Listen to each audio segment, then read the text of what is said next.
What's up, y'all? So this is all I'm doing on this rework.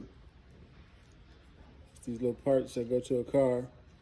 I don't know if it go in the doors when you close the door or if it hold coins, but I just gotta rub my finger here on this flat part, and if I feel any rough parts, I just sand it on the sandpaper.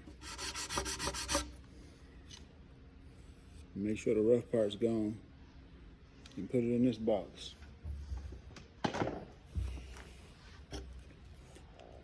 That's about it on this one. It's just some rework that somebody messed up. I wouldn't even say they messed up, because they probably weren't even trained properly.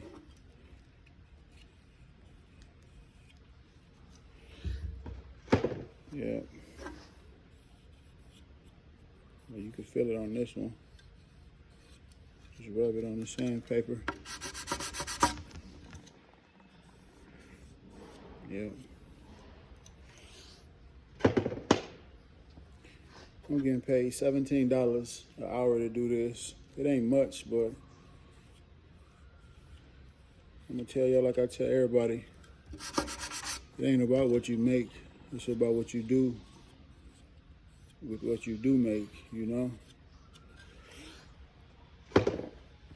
So you always want to make sure, no matter how much money you make, however you make your money,